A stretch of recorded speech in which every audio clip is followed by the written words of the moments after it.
जून सन 1780 में हैदर अली ने कर्नाटक पर चढ़ाई कर दी। जून में हैदर अली ने बंगलौर में सेना इकट्ठा की। जुलाई की शुरुआत में बंगलौर और मद्रास के बीच चेंगमा दर्रे से हजारों की तादाद में हथियारबंद सिपाही सैकड़ों तोपें साथ में लेकर कर्नाटक नवाब या अराकाट नवाब के इलाके पर टूट पड़े। फिर हैदर अली ने अपने छोटे बेटे करीम को पोर्टोनोवो यानी परांगीपेट्टई के बंदरगाह पर भेज दिया ताकि वो समंदर के रास्ते से आने वाले फ्रांसीसियों को सुरक्षित जमीन पर उतार सके। यहां परांगीपेट्टई में यानी पोर्टोनोवो में करीम ने 22 जुलाई को छापा मारा। 24 जुलाई के दिन मैसूर की एक टुकड़ी ने मद्रास के सेंथौम पर छापा मारा और इन छापों से मद्रास की नींद खुली। कर्नाटक आते ही हैदर और टीपू का पहला काम था अराकाट पर घेरा डालना। आज के एटलस में आपको आरकोट दिखाई देगा और कुछ अंग्रेजी और मुगल दस्तावेजों में इसे कर्नाटक गढ़ भी कहा गया है।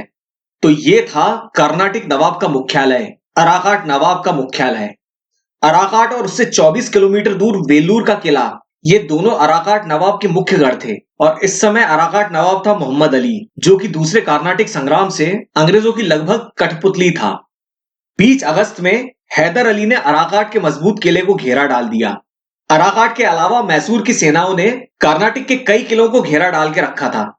इस इलाके के खास गढ़ थे चंद्रगिरी, चित्तूर, अराकाट, वेल्लूर, सातगढ़, अंबूर, अरनी, करंगुली, वेंडीवॉश या वंदवासी, चेतपेट, जिंजी या सेंजी, पेरुमुक्कल या परमाकोइल वगैरह।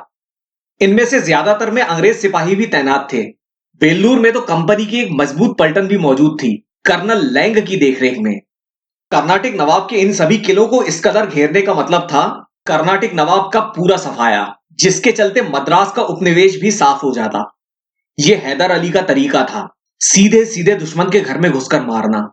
लेकिन शायद खुद हैदर अली नहीं जानता होगा कि उसका यह कदम एक खतरनाक महायुद्ध में तब्दील होने जा रहा है। हैदर के हमले से जरा पहले मूनरो ने गुंटूर से कर्नल बेले को बुला लिया था। बेले गुंटूर से चल पड़ा था, लेकिन अभी आधे रास्ते में ही था। इस समय कई अंग्रेजी अफसर मदुरई से कन्याकुमारी के बीच फैले पालीगारों के विद्रोह को दबाने में मसरूफ थे। इनमें से कर्नल कॉस्बी को मूनरो ने त्रिची और तंजौर के बीच तैयार रहने को कहा था। तो अगस्त सन 1780 में हेक्टर मूनरो ने कर्नल कॉस्बी को हुक्म दिया कि वो त्रिची और तंजौर से निकलकर अराकाट में घेरा डाले हुए हैदर अली पर हमला करे और मूनरो की मदद के लिए आए। और इसके बाद खुद हेक्टर मूनरो ने मद्रास छोड़कर मद्रास के दक्षिण में कांजीवरम या कांचीपुरम में डेरा डाला। मद्रास के मुकाबले कांचीपुरम ज्यादा सुरक्षित स्थान था, समुद्र में फ्रांस की नौसेना से दूर और जमीन पर हैदर के हमलों से महफूज।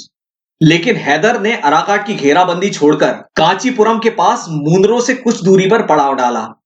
बेले अब तक मद्रास के पास पहुंच चुका था। बेले को आदेश मिले थे कि कांचीपुरम में वो मूनरो से आकर मिले।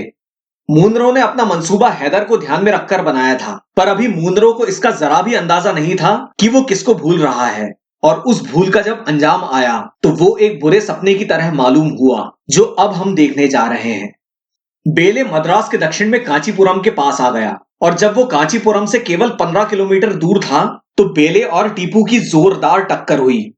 10 सितंबर सन 1780 का दिन ब्रिटिश ईस्ट इंडिया कंपनी के इतिहास में हमेशा काले अक्षरों से लिखा जाएगा, क्योंकि इस दिन हैदर के बेटे टीपू ने बेले की इस सेना को पुल्लालूर या पोलीलूर या पेरमबक्कम की इस लड़ाई में मिटा डाला।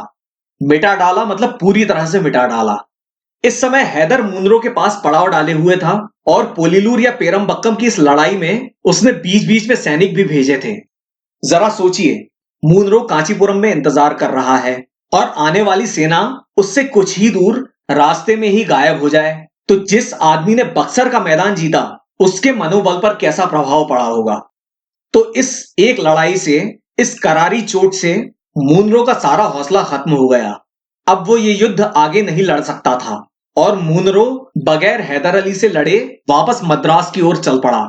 उसने अपनी भारी भरकम तोपों को वही कांचीपुरम या कांजीवरम के तालाबों में डुबाकर वापस मद्रास का रास्ता पकड़ा। त्रिची और तंजौर से आ रहा कर्नल कॉस्बी भी ज्यादा खुशकिस्मत नहीं था। कॉस्बी ने कोशिश की कि वो रास्ते में चलते चलते चेतपेट के किले को जीत ले। अराकाट के रास्ते पर चले आ रहे कॉस्बी को टीपू की सेना ने सितंबर सन 1780 में चेतपेट की लड़ाई में हराकर वापस भगा दिया। तो अब टीपू ने कॉस्बी का पीछा करना शुरू कर दिया और उसकी छापे मार मार कर दयनीय स्थिति बना दी। आगे चलकर चेंगालपट्टू में कॉस्बी और मुनरो की सेनाएं मिली और इन्होंने अपना मद्रास की ओर सफर जारी रखा। इस सेना को हैदर और टीपू ने छापे मार मार कर बिल्कुल पस्त कर दिया और टीपू से जान बचाते हुए किसी तरह ये सब गिरते पड़ते मद्रास पहुंचे। तब तक हैदर अली ने फिर से अराकाट पर घेरा डाल दिया था।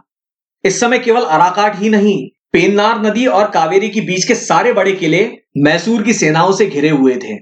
नवंबर सन 1780 में अराकाट और जिंजी के दो मजबूत किले हैदर के कब्जे में आ गए और उसके साथ साथ अंबूर का एक महत्वपूर्ण किला भी। इन किलों की अंग्रेज पलटनों ने भी हथियार डाल दिए। अराकाट पर कब्जा नवाब और कंपनी के लिए शर्म से चम्मच भर पानी में डूब मरने वाली बात थी। तो अराकाट का पतन हुआ और अब उसके बाद बारी थी वेल्लूर की। तो अब हैदर अली ने वेल्लूर को घेरा डाल दिया। वेल्लूर में फंसे कर्नल लैंग पर शिकंजा कसा। इसी बीच जनवरी सन 1781 में अरनी का महत्वपूर्ण किला भी टीपू के कब्जे में आ गया और यह अरनी का किला इस पूरे अभियान के दौरान मैसूर की सेनाओं के लिए असलाह, बारूद, रसद, हथियार इन सब का सबसे महत्वपूर्ण भंडार था। और इसके अलावा ऐसा ही एक भंडार था समुद्र के पास में चिदम्बरम में, जहां मैसूर के जहाज लगातार राहत सामग्री लाकर जमीन पर जमा करते जाते थे। उत्तरी कर्नाटक के किलों से फुर्सत पाकर टीपू ने अपना ध्यान केंद्रित किया वेंडीवॉश पर, यानी बंदवासी के मजबूत किले पर। वेलूर पहले से ही घिरा हुआ था। कुल मिलाकर इस संग्राम का यह पहला दौर अंग्रेज बुरी तरह से हार चुके थे। मद्रास की सेना की यह हालत हो जाएगी और हेक्टर मुनरो जैसे महारथी की ऐसी महादुर्गति होगी, इसकी किसी को भी कतई उम्मीद नहीं थी। कंपनी के दिलो दिमाग पर छाया टीपू का खौफ इस बात की गवाही देता है। अब हर रणनीतिकार को एक सवाल रह रहकर परेशान करता है कि हैदर अली ने इस समय मद्रास पर क्यों हमला नहीं किया, जबकि इस वक्त मद्रास की सेना पूरी तरह से उजड़ चुकी थी। मद्रास पर हैदर ने पहले एंग्लो मैसूर संग्राम में फतेह हासिल करके जो सारे हिंदुस्तान में अपना नाम किया था, वो अब भी दोहराया जा सकता था। युद्ध शायद और लंबा नहीं खिंचता और अंग्रेजों को करारा झटका लगता, जिससे वो शायद कभी नहीं उबर पाते।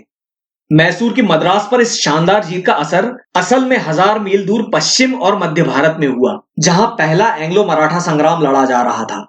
सन 1780 मराठों के लिए मनहूस साबित हुआ, क्योंकि उनके 3 बड़े बड़े गढ़ अहमदाबाद, ग्वालियर और वसई कंपनी के कब्जे में चले गए थे और खुद मराठों की स्थिति भी बेहद नाजुक थी।